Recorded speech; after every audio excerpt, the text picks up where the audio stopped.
Good afternoon, class. I'm here. Kelsey's over there. So I'm feeling really awkward about doing this video in front of her, but I'm going to press on.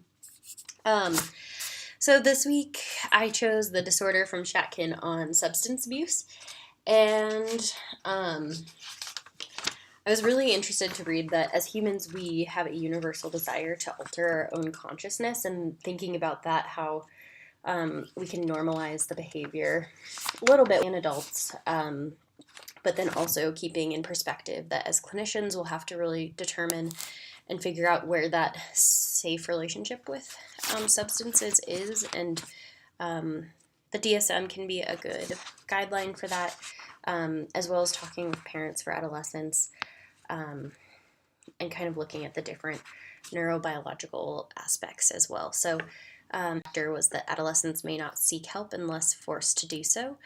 This was interesting because I have thought a lot about adolescent resistance and client resistance to seeking help, and with this specific disorder, how important it might be for people in the adolescent's life to help out and really encourage and maybe even force seeking help in order to reduce this disorder.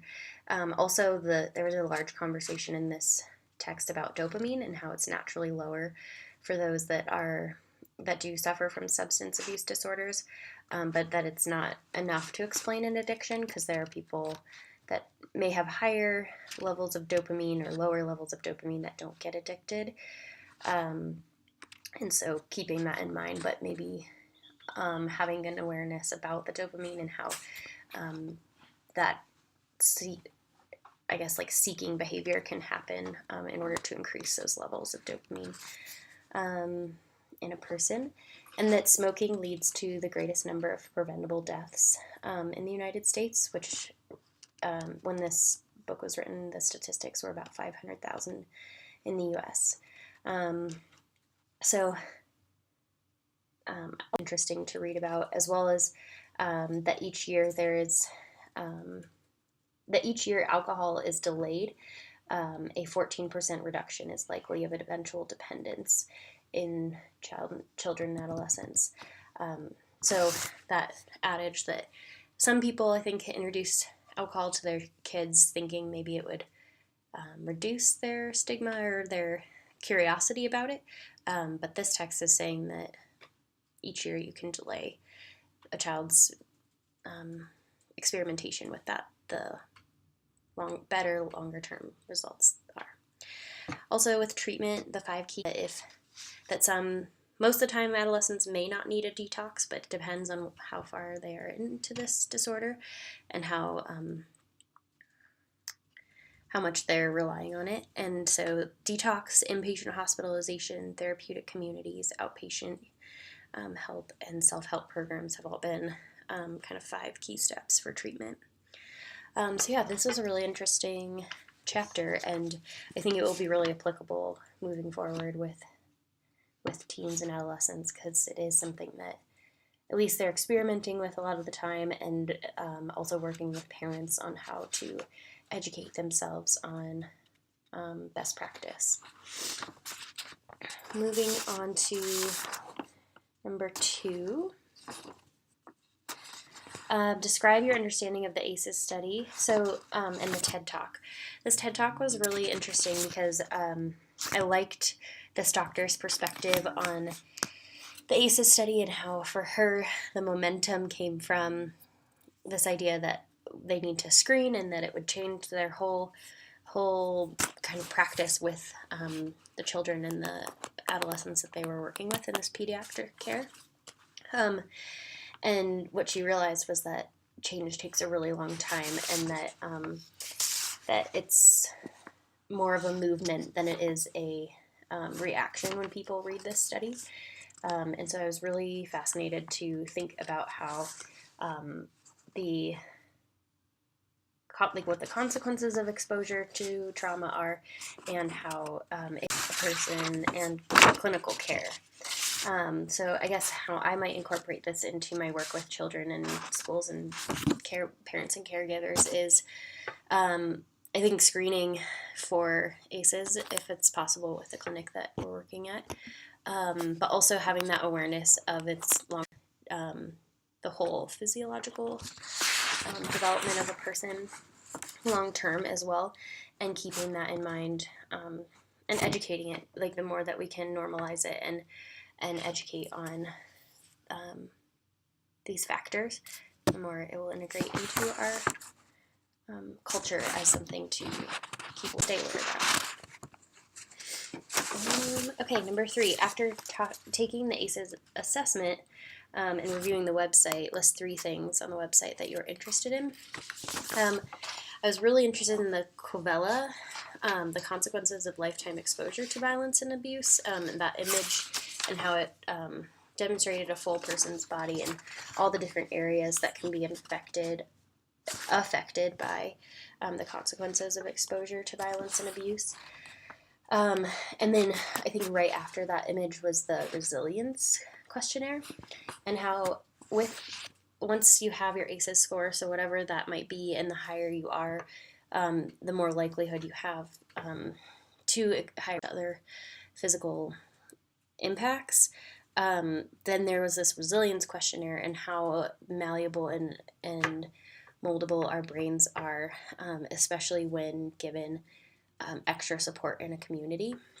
And I'll talk a little bit more about this later on with my webinar that I watched, but it's, I think, understanding how much a system is important for each child, and how if we can increase the level of awareness in our culture for how to screen and be aware of these factors, then as a community we can really continue to address the issues of trauma and abuse and exposure to violence. So back to the interesting things about the website. I guess the last thing that I'll mention is, I guess, just how shocked I was and not shocked at the same time at the percentage of people that have been impacted by the ACEs assessment or trauma in their life. I think it was around 87% of people at least have one or two of the scores of, which is a lot of people. And so remembering that, I think, in our work, and trying to increase the psychoeducation on that knowledge, I think, will be a continual work as clinicians and as a community member too. I think that's something that I wanted to incorporate into just like how I am a part of my community, is having that awareness. Okay, number 4, watching the webinar of your choice. So I watched one on family systems and trauma, just because I'm really fascinated by family systems, and that's the theory that I'm working under. And this was a webinar with, I think, 4 different doctors from all different backgrounds, working with families and adolescents and children. And a few of the things that really stuck out to me were Dr. Mary McKay says it takes a village, and this really spoke to what I was learning with the ACEs score and research, is that there's a lot of children. In fact, she says 2 out of 3 children need some form of mental health services, and that sometimes maybe if the parents have a high ACE score, or if been any kind of developmental delay in the parents' perspectives, that the community members can take a large responsibility and help in creating a stronger foundation for kids. And that's where that resiliency questionnaire kind of came into play as well for me, just thinking about how important the community is. And then also asking parents what they need and their goals for working with their kids, because a lot of times children will actually quit counseling before their treatment is over, and largely I think that's because them parents are not involved, or involved in a way that they have autonomy and voice in their child's treatment. And so really working in alliance with the family, creating an agreement with the family on specific problems and solutions, and transparency on what the process will be. That alliance is there for the family, and that you're really trying to work on building that rapport and that trust within the family system. The other aspect was complex trauma and how multi-generational emotional processes can be influenced in child trauma, and if the parents never had any kind of treatment for their own traumas as children, that can be passed down generationally, or even just the emotional regulation or behaviors, those can be passed into the family system. And this webinar really focused a lot on identifying strengths and internal resources and skill building, and making sure that the language that you use with families specifically is non-pathologizing. There we go. And keep helping try to maintain as much engagement in the family. So maybe following up with a phone call throughout the week, or working with other systems in the child's life to help continue the treatment. Okay, so the disaster and terrorism page. I guess I hadn't really thought about early childhood complex trauma and how those are defined differently. So that was a really interesting thing to see all the different areas, including those two as separated areas. And then I think the biggest thing that stood out with from that website, from the disasters website, was how much trauma impacts other areas of development, and that trauma and abuse and neglect cost 284 million in resources, and then it was like something like 33 billion in long-term indirect costs, such as special education, juvenile delinquency, and then further on down the lifespan with criminal justice system and mental health care and lost productivity to society. So that was really alarming and very sad to see how much it costs our country and how important this work is, because I think that it'll be really important to keep those things in mind as we are clinicians and working out in our communities. Okay, number 5, describe how you would share with a parent or caregiver in a few sentences about the brain. I really loved learning about the brain in class, and then also from that TED Talk. And one of my favorite things from our class is thinking about the teenage brain as a party with no chaperones, that the prefrontal cortex is not developed yet, and so working with parents to normalize what's going on, and that decisions are either going and coming from the amygdala, which is our fight or flight response, an immediate response, or our ventral striatum, which is our reward center, and that the prefrontal cortex, which is our long-term decision-making and has the ability to take in other people's reactions and how other people think and feel, that's not developed yet, or is slowly developing through that time.